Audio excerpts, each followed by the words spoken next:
Film ini diawali dengan diperlihatkannya kepanikan warga desa di negara Vietnam bagian Kaler yang digegerkan oleh penemuan jasad tanpa kepala yang tersangkut di jaring nelayan, di mana warga percaya jika kepala jasad tersebut telah dimakan oleh jurig chai penghuni danau. Chỉ có một điều rõ ràng. Kemudian, seorang mage mirip Gus Udin bernama Nguyen terlihat melakukan segel tangan ala-ala shinobi Konoha untuk melakukan ritual.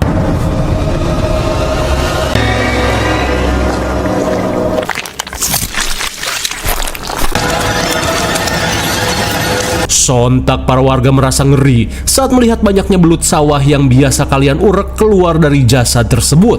Dan sampai saat ini tercatat 8 warga telah tewas dengan kondisi yang sama seperti jasad tadi, di mana mereka dikuburkan jauh dari desa untuk menghindari kutukan yang mungkin terus terjadi.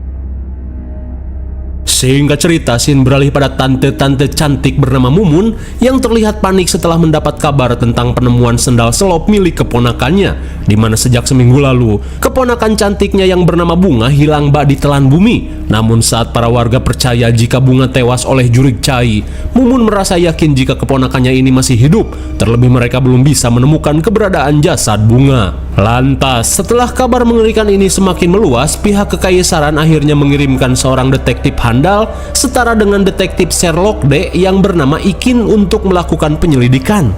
Di mana kini, detektif Ikin yang bersetelan Raiden Mortal Kombat terlihat menempuh perjalanan panjang menuju desa Mumun.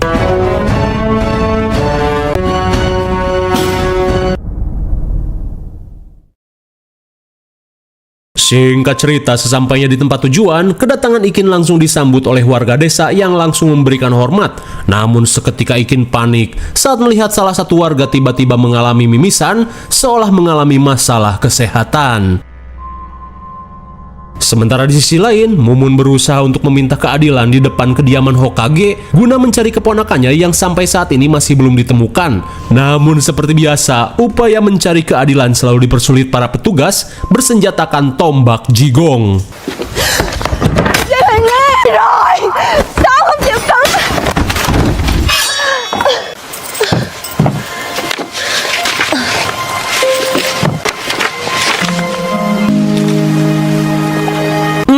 Bagaikan adegan FTP, Mumun pun malu-malu bagong saat melihat kedatangan detektif Ikin yang ganteng dan berkarisma 125.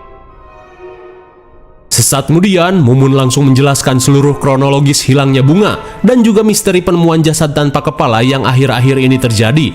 Namun karena jasad Bunga belum ditemukan, Mumun pun yakin jika keponakannya ini masih hidup. Di saat itu pula, Ikin pun heran saat melihat para warga menggantungkan tulang ikan asin di pintu rumah sebagai jimat tolak bala. Tolak King. Setibanya di rumah Bunga, Ikin berusaha meminta keterangan dari ayahnya Bunga yang bernama Chuong. Lantas Chuong mengungkapkan jika meski putrinya cantik dan bohai, namun Bunga merupakan gadis biasa saja yang tidak pernah mencari masalah. Mendengar hal itu, Ikin berteori jika mungkin saja Bunga telah kabur dengan pacarnya. Karena dalam beberapa kasus yang ia tangani, gadis seumuran Bunga biasanya sedang mengalami mabok lope hingga tidak menutup kemungkinan terjadinya kumpul banteng. Seolah tak terima dengan teori Ikin, Chuong yang kesal langsung pamit. Hingga sesaat kemudian, Mumun mengungkapkan jika 2 minggu lalu, Bunga mengalami aksi percobaan pembunuhan dari seorang ninja gembel misterius.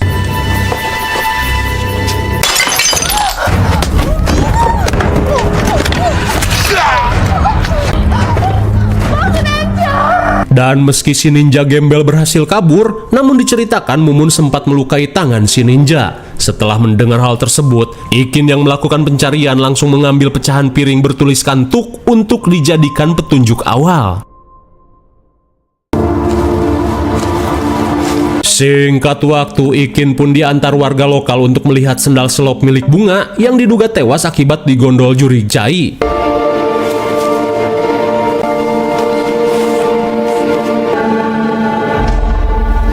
Melihat biji saninten di sendal Bunga, Ikin langsung menanyakan di mana biasanya pohon ini tumbuh. Lantas Gupron mengungkapkan jika tanaman tersebut banyak ditemukan di dekat air terjun yang warga percaya sebagai sarang si jurig chai. Kemudian Gupron meminta Ikin untuk berhati-hati karena beberapa detektif yang melakukan penyidikan selalu mendapat teror dari si jurig chai.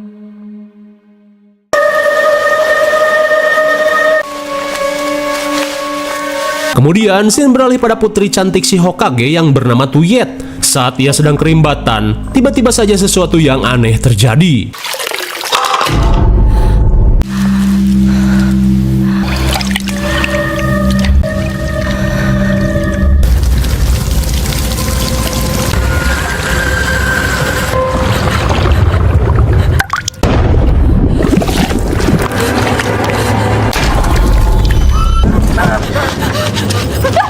Melihat Tuyet yang ketakutan, si ibu bernama Pung menanyakan apa yang terjadi. Lantas Tuyet berkata jika ia hampir saja dihabisi oleh sosok Jurig Chai. Di saat itu pula, Ikin yang akan pergi ke air terjun terlihat mendatangi rumah Mage Nguyen untuk melakukan penerawangan. Tôi đã thử hỏi nhiều lần.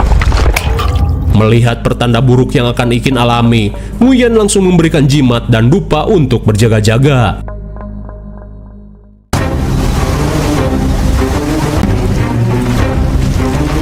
Singkat waktu sesampainya di dekat air terjun, Ikin pun menemukan pohon dan biji saninten yang sempat menempel di sendal bunga. Tak cuman itu, Ikin pun curiga saat menemukan tanah yang tercampur darah kering. Saat Mumun histeris, Ikin memintanya untuk tenang dan jangan cepat mengambil kesimpulan. Kemudian, Ikin mengajak Mumun untuk mencari petunjuk lain.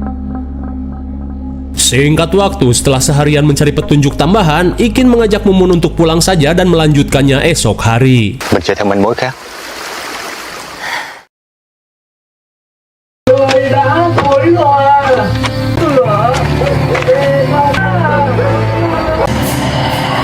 Saat malam semakin larut, Ikin terlihat menyusun pecahan keramik yang ia temukan di kamar bunga. Tapi tiba-tiba, ia pun mengalami mimisan yang sama seperti para warga.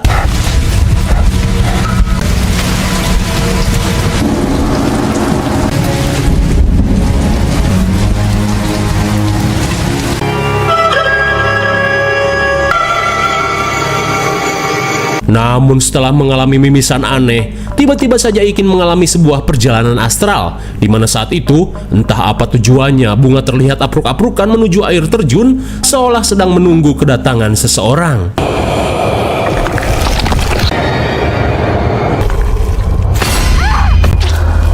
Di tengah kepanikan, Ikin berusaha menyelamatkan bunga yang ditarik si Jurig ke dalam wahangan.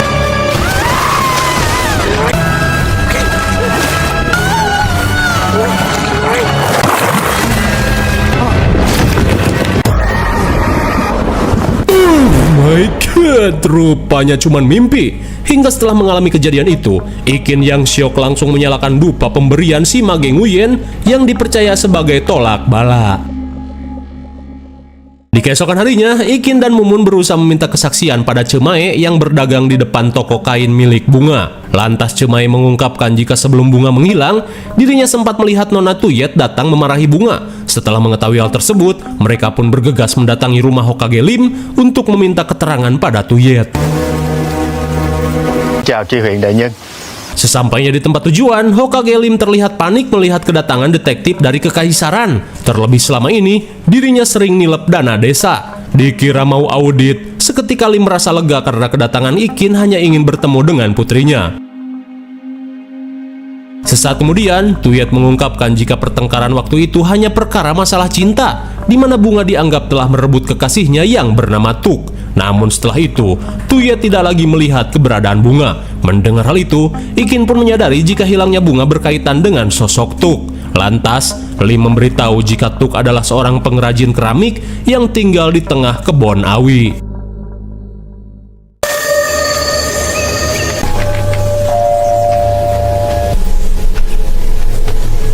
Sesampainya di gubuk, Ikin yang akan melakukan penggeledahan meminta Mumun untuk menunggu.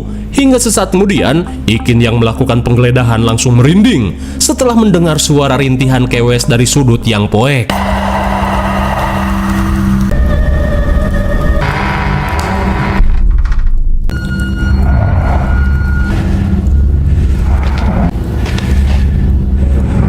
Sontak Ikin pun heran saat melihat Bunga yang bengep berada di tempat ini.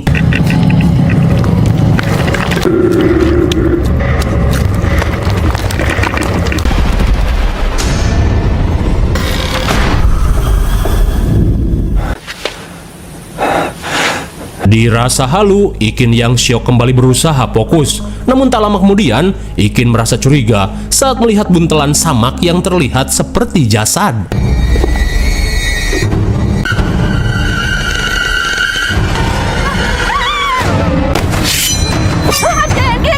Sambil menodongkan pedang, Ikin yang curiga meminta Tuk untuk membuka buntelan samak di dalam gubuk.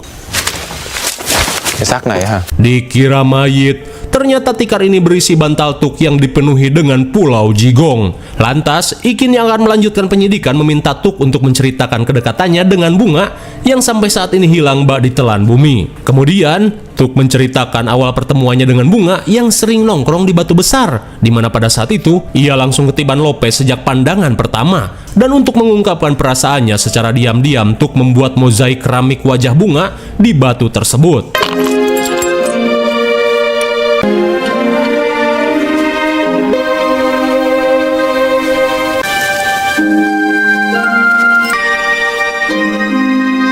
Meski sedikit petot, bunga terlihat malu-malu anjing saat melihat karya Tuk yang begitu effort. Tak sampai di situ, kebahagiaan bunga semakin menjadi saat Tuk menyatakan perasaannya.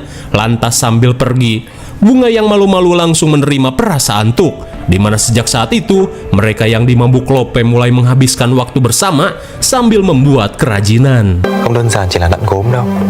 Còn bây giờ là một cái chén.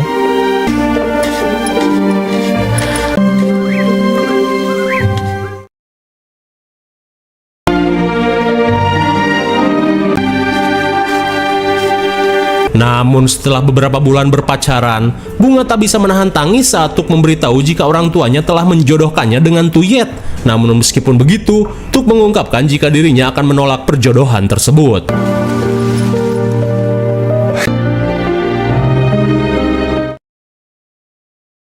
Hingga di hari perjodohan, Tuk mengungkapkan keinginannya untuk membatalkan perjodohan. Lantas sambil berlutut, Tuk berkata jika dirinya telah memilih bunga sebagai pasangannya. Mendengar hal itu sontak membuat Tuyet dan keluarganya murka, apalagi Tuk telah memilih gadis kampung seperti bunga. Namun sesaat kemudian, Tuk langsung mengungkapkan unek-uneknya di mana dirinya tidak sudi dijadikan alat untuk bisnis keluarganya bersama Hokage Lim.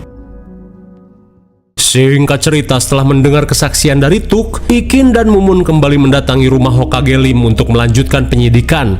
Hingga setibanya di rumah Hokage Lim, Ikin langsung mendesak Tuyet untuk mengakui perbuatannya. Terlebih ia yakin setelah ngeparanin bunga di pasar, Tuyet yang kalah saing mengajak bunga untuk menyelesaikan permasalahannya di dekat air terjun.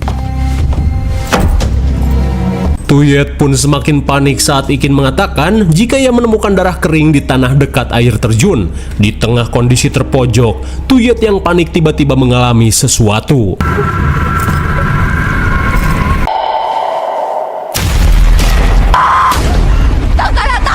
Oh my god, sontak Tuyet pun syok parah saat mendapat teror dari jurik bunga. Hingga di tengah ketakutan, Tuyet pun akhirnya mengakui apa yang telah ia lakukan pada bunga.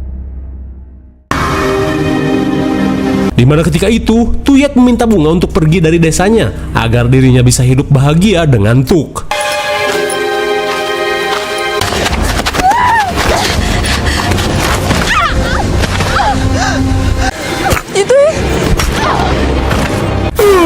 My god, Tuyet yang kelepasan setan pun panik saat dirinya malah menggaplok bunga menggunakan batu wahangan. Setelah mendengar pengakuan Tuyet, Ikin langsung mendesaknya memberitahukan keberadaan jasad bunga. Lantas sambil memohon, Tuyet mengungkapkan jika dirinya tidak mengetahui kemana bunga menghilang karena sejak menggaplok bunga, Tuyet yang panik langsung kabur meninggalkan bunga. Di tengah kebingungan, Nyonya Pung merasa yakin jika jasad bunga mungkin saja digondol oleh si jurik cai. Sesaat kemudian, Ikin meminta para penjaga untuk mengamankan Tuyet guna mempertanggungjawabkan kejahatannya. Singkat waktu, malam pun poek. Setelah cuci muka, Ikin yang merasa salatri bersiap untuk mangan.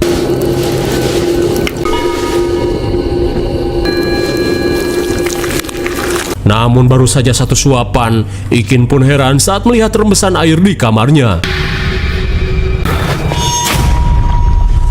Di tengah keanehan yang terjadi, Ikin pun panik saat melihat bunga tiba-tiba terkapar di lantai dengan keadaan basah kuyup.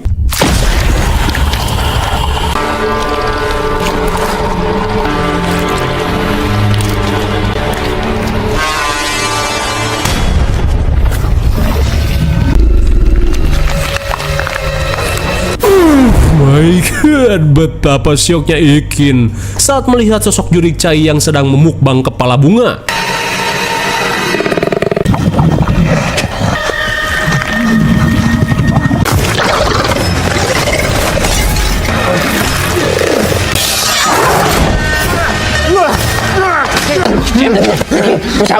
Untung saja Didin yang datang berhasil menyelamatkan Ikin dari teror si Jurik Chai. Hingga sesaat kemudian, Didin langsung memberikan berkas eksekusi pada sebuah keluarga pemberontak yang terjadi 30 tahun lalu, di mana 14 anggota keluarga tersebut mendapat hukuman penggal dari kekaisaran. Dan menurut mitos, sosok Jurik Chai yang meneror warga desa merupakan perwujudan dari dendam keluarga tersebut. Di keesokan harinya, Ikin kembali melakukan konsultasi pada Mage Nguyen guna mengatasi teror goib yang menyelimuti desa ini. Namun karena dendam si Jurik terlalu kuat, Nguyen meminta Ikin untuk pergi saja dari desa ini. Terlebih ia merasa jika si Jurik sedang mengincar Ikin yang dianggap terlalu ikut campur. Akan tetapi, Ikin bersikeras akan menyelesaikan kasus ini, apalagi kasus hilangnya bunga masih belum beres. Mendengar hal itu, Nguyen hanya bisa memberikan jimat tambahan untuk berjaga-jaga. Sementara di sisi lain, Nyonya Pung pun heran saat pembantainya yang bernama Ichih tiba-tiba menghadap. Lantas, Ichih berkata jika ia mendapat pesan dari si ninja gembel untuk meminta duit tambahan. Ternyata selama ini si ninja gembel adalah asasin borongan suruhan Nyonya Pung, di mana kini sebenarnya bunga sedang disekap di suatu tempat. Di malam harinya, Moi terlihat apruk-aprukan untuk menemui si ninja gembel.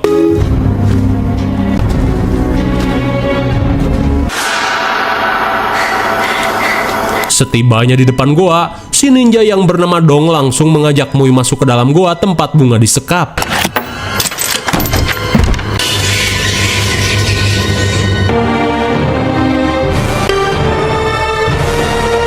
Ternyata benar bunga masih hidup dan disekap di dalam goa lalai badot. Setibanya di tempat penyekapan, Moi langsung menyampaikan pesan dari Nyonya Pung untuk melakukan eksekusi pada bunga. Dengan menggunakan bedog, si ninja bersiap untuk melakukan aksinya. Di saat itu pula, bunga yang ketakutan hanya bisa pasrah dengan nasibnya.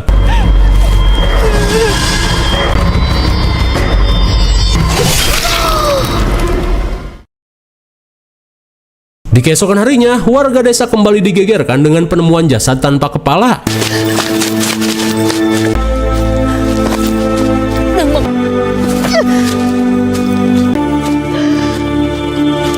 Seketika tangis Mumun pun pecah saat menyadari jasad yang warga temukan merupakan jasad bunga.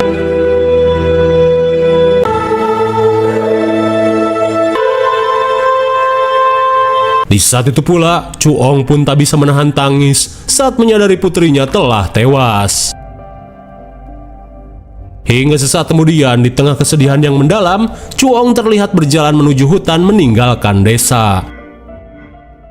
Singkat waktu, Ikin yang merasa curiga meminta bantuan si Mage untuk mengantarkannya ke makam para korban Jurik Chai, di mana ia ingin membuktikan sesuatu. Hingga setibanya di area pemakaman, si Mage langsung melakukan ritual tolak bala sebelum Ikin melakukan pembongkaran makam.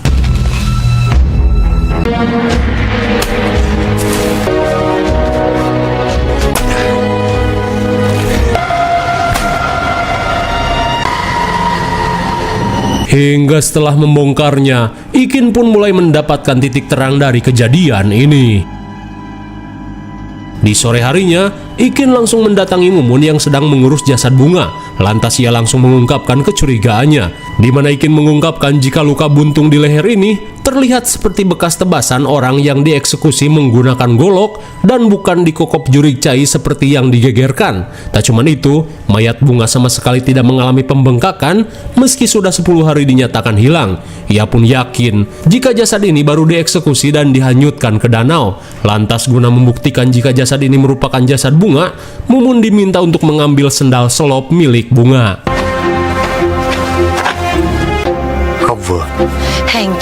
Setelah ceker ini terlalu jebrag, Ikin pun yakin jika jasad ini bukanlah bunga. Ia pun yakin jika bunga masih hidup. Di sisi lain, Ichih kembali menemui Nyonya Pung. Ia pun memberitahu jika mayat yang warga temukan bukanlah mayat bunga. di mana si ninja dong ingin dibayar 100 koin emas untuk menghabisi Bunga. Mendengar hal itu, Pung yang muak meminta bantuan Ichi untuk menghabisi Dong dan Bunga. Terlebih jika Bunga selamat, mereka pasti akan mendapatkan hukuman berat dari kekaisaran. Di malam harinya, Nyonya Pung meminta Ichi untuk mencampurkan racun pada minuman Dong. Sesaat kemudian, Pung mulai melakukan negosiasi dan meminta Dong untuk segera menghabisi Bunga. Namun di saat itu pula, Ikin dan Mumun berhasil membuntuti mereka. Lantas sambil mengeluarkan sekantong uang, Pung meminta Dong untuk mengajaknya ke tempat penyekapan Bunga karena dirinya ingin melihat Bunga tewas dengan mata kepalanya sendiri. Hingga saat Pung mengajaknya minum, insting Dong langsung aktif.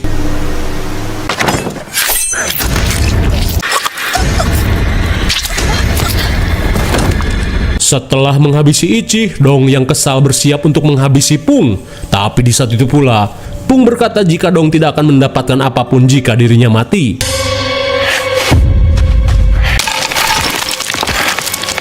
Di tengah kekesalan, Dong terpaksa menuruti keinginan Pung.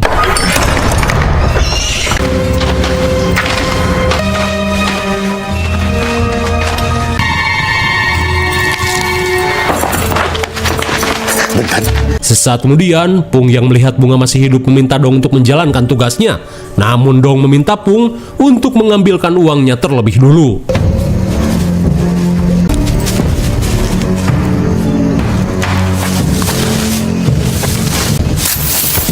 Đưa tao xem tiền, nhanh!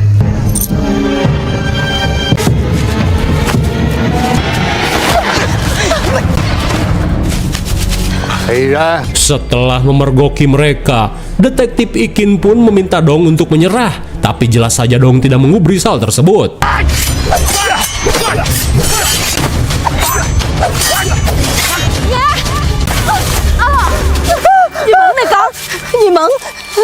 Setelah menenangkan Bunga, Mumun pun terharu saat ia bisa kembali bertemu dengan Bunga. Hingga sesaat kemudian, Mumun langsung mengajak Bunga untuk melanjutkan pelarian.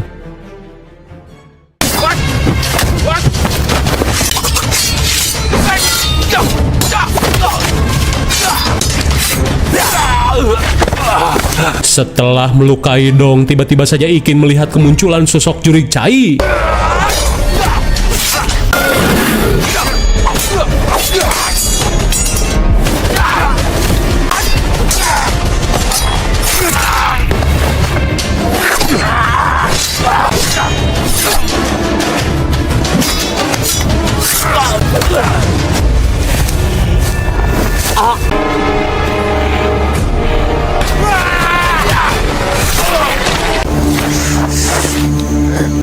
Akhirnya dengan jurus tendakan Liu Kang, Dong si asasin borongan tewas tercucuk dahan jengkol.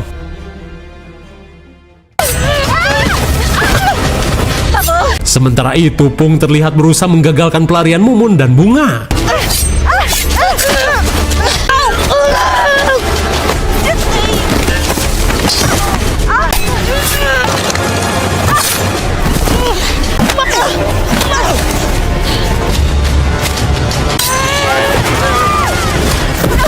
Melihat Bunga yang pengkor, Pung bersiap untuk menuntaskan aksinya.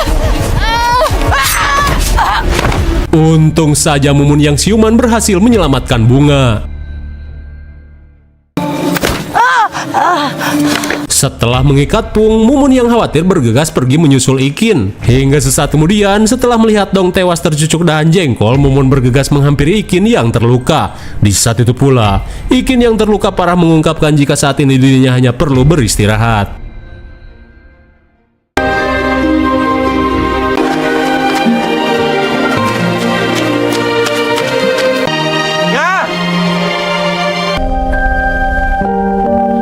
Di keesokan harinya, Tuk merasa bahagia saat mengetahui Bunga masih hidup, dan berkat upaya kerasnya, Detektif Ikin pun berhasil menyelamatkan Bunga. Sehingga cerita, seminggu kemudian, Detektif Ikin yang akan pergi langsung berpamitan pada Mumun. Namun sebelum pergi, Ikin meminta maaf terlebih dirinya tidak bisa menghentikan si Jurik Cai yang meneror desa, di mana untuk menangkal teror tersebut, Ikin menyarankan Mumun untuk menggunakan jimat dan dupa buatan Mage Nguyen. Tapi di saat itu pula, Mumun yang mengalami alergi pernapasan berkata jika meski tidak menggunakan dupa tersebut, dirinya sama sekali belum pernah mendapat teror dari si jurig. Mendengar hal itu, Ikin pun menyadari ada sesuatu yang tidak beres pada dupa tersebut. Terlebih seluruh warga kampung yang menggunakan dupa itu mengalami teror mengerikan dari jurig Cai. Singkat cerita, guna membuktikan kecurigaannya, Ikin membawa dupa tersebut pada seorang tabib untuk diperiksa. Dan setelah dicek, si tabib mengungkapkan jika dupa tersebut terbuat dari bubuk tumbuhan beracun yang bisa membuat orang mengalami halusinasi. Rupanya teror jurig Cai yang terjadi merupakan genjutsu dari asap dupa beracun buatan Nguyen. Hingga di keesokan harinya, Ikin mengerahkan beberapa pasukan untuk menangkap Mage Nguyen. Selang beberapa saat, Ikin yang akan melakukan penangkapan mengungkapkan jika si Mage Nguyen merupakan dalang dari teror si jurig Cai. Terlebih semenjak kedatangan Nguyen, teror mengerikan si jurig Cai mulai menghantui desa, di mana selain melakukan aksi kopet, Nguyen berhasil membuat warga ketakutan dan tak bisa hidup tenang. Namun sebelum sampai ke rumah Nguyen, Ikin pun syok saat melihat pasukannya telah tewas.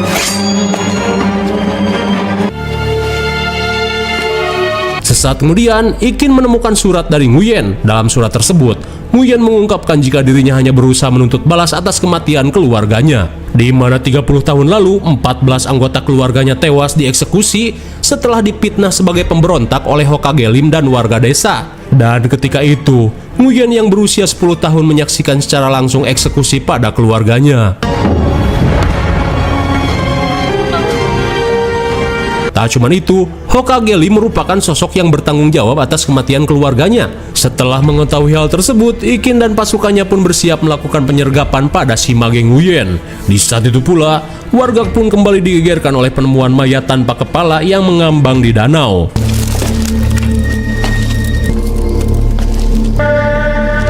Sontak mereka pun syok parah saat melihat kepala Hokage Lim yang terpenggal di tempat tersebut. Lantas, Ikin yang menyadari Nguyen berhasil kabur, langsung mengajak Didin untuk melakukan pengejaran.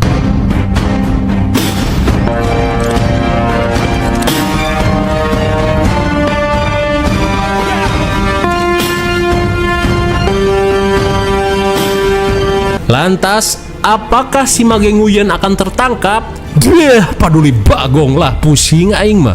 IMDb untuk film ini adalah 6,7 dan menurut Sakayang cocok saja dengan nilai segitu. Karena meskipun seru, film ini terlalu gado-gado dan tidak fokus pada satu kasus saja, ngejelimet dan sok problematik. Thanks for watching and see you on next video. Bye bye.